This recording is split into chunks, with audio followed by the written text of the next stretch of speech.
गांव के किनारे एक पुरानी दुकान थी जिसे लोग पुराने सामान की दुकान कहते थे। इस दुकान का मालिक था रामलाल, जो बहुत ही सीधा साधा और ईमानदार इंसान था।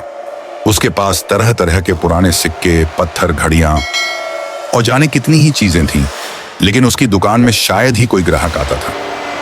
एक दिन एक अनजान शख्स उसकी दुकान पर आया। वह बहुत ही रहस्यमयी था। उसकी आंखों में एक गहरी चमक थी और चाल में आत्मविश्वास। उसने दुकान की चीजों को गौर से देखा और फिर अचानक एक छोटा सा काले रंग का पत्थर उठाया। रामलाल ने सोचा कि यह तो बस एक साधारण पत्थर है जो शायद सड़क से उठा लिया गया होगा। क्या तुम इसे बेचोगे? अनजान शख्स ने गंभीरता से पूछा। रामलाल थोड़ा चौंका, फिर हंसते हुए बोला, यह तो बस एक साधारण पत्थर है, इसे तुम मुफ्त में ले सकते हो। लेकिन वह आदमी हंसा नहीं। उसने अपनी जेब से 1000 रुपए का नोट निकाला और पत्थर के बदले में रख दिया। रामलाल की आंखें फटी रह गईं। इतना पैसा इस बेकार पत्थर के लिए? वह आदमी मुस्कुराया और बोला, यह बेकार नहीं है, यह अनमोल है। बस इसकी पहचान हर किसी को नहीं होती। इतना कहकर वह आदमी पत्थर लेकर चला गया। अगले दिन कुछ और अजीब हुआ। अब एक और व्यक्ति उसी दुकान में आया। उसने इधर उधर देखा और रामलाल के काउंटर पर रखे एक पुराने सिक्के की तरफ इशारा किया। क्या यह सिक्का बिकाऊ है? रामलाल अब सतर्क हो चुका था। उसने इस बार सीधा कोई जवाब नहीं दिया और उल्टा उस ग्राहक से ही पूछ लिया, आप इसे कितने में खरीदेंगे? उस आदमी ने बिना सोचे समझे 5000 रुपए निकाल दिए और सिक्का उठा लिया। अब रामलाल के दिमाग में हलचल मच गई। ये सब क्या हो रहा था? क्या उसकी दुकान में सच में कुछ अनमोल चीजें पड़ी थीं जिनकी कीमत वह खुद नहीं समझ पा रहा था?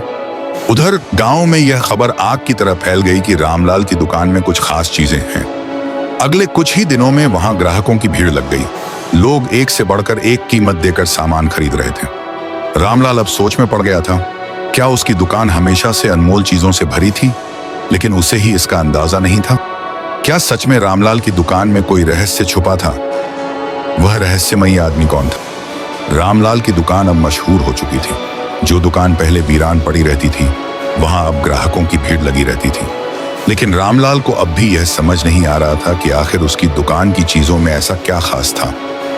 इसी बीच एक बड़ा व्यापारी उसकी दुकान पर आया। वह आलीशान कपड़े पहने हुए था।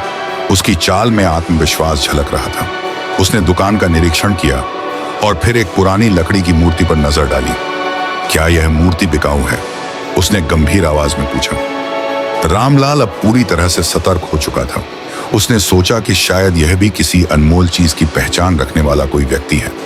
इस बार रामलाल ने खुद ही ऊंची कीमत बताई, 10,000 रुपए। व्यापारी मुस्कुराया और बिना कोई मोल भाव किए उसने 10,000 रुपए निकाल कर दे दिए और मूर्ति उठा ली।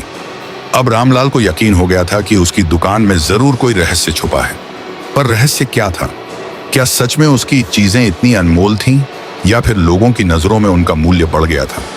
उसी रात रामलाल ने अपनी दुकान में रखे पुराने सामानों को ध्यान से देखना शुरू किया। क्या वाकई इनमें कोई जादू था? तभी उसे याद आया, जिस दिन पहला रहस्यमयी आदमी उसकी दुकान पर आया था, उसी दिन से चीजें महंगी बिकने लगी थीं। कहीं यह सब उस अनजान आदमी का कोई खेल तो नहीं? रामलाल ने अगले दिन गांव में एक बुजुर्ग ज्ञानी व्यक्ति से मुलाकात की और पूरी घटना बताई। बुजुर्ग ने मुस्कुराकर कहा, बेटा, यह जादू चीजों में नहीं बल्कि लोगों की सोच में है। कैसे? रामलाल ने हैरानी से पूछा। जिस दिन पहले आदमी ने उस साधारण पत्थर को 1000 रुपए में खरीदा, उसी दिन से लोगों को यह लगने लगा कि तुम्हारी दुकान में अनमोल चीजें हैं। यह इंसानी मनोविज्ञान है। जब एक चीज को ज्यादा कीमत पर खरीदा बेचा जाता है तो लोग उसे कीमती समझने लगते हैं। अब रामलाल को सारी बात समझ में आ गई। रामलाल ने सीखा कि कभी कभी असली मूल्य उस चीज में नहीं होता, बल्कि लोगों की सोच में होता है। अगर आप खुद को कीमती मानते हैं तो दुनिया भी आपको वैसा ही मानेगी। इस कहानी से हमें क्या सीखने को मिलता है? अपनी कीमत खुद समझो, तभी दुनिया भी तुम्हें कीमती मानेगी। 2, लोग वही मानते हैं जो उन्हें दिखता है।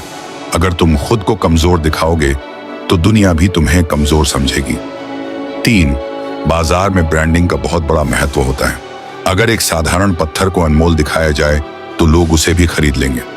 राइस लेजेंड्स तुम्हें यही सिखाना चाहता है कि अगर तुम अपनी काबिलियत को पहचान लोगे तो दुनिया भी तुम्हारी कीमत समझेगी। ऐसी और भी प्रेरणादायक कहानियों के लिए राइज लेजेंड्स को सब्सक्राइब करें और खुद को प्रेरित करें।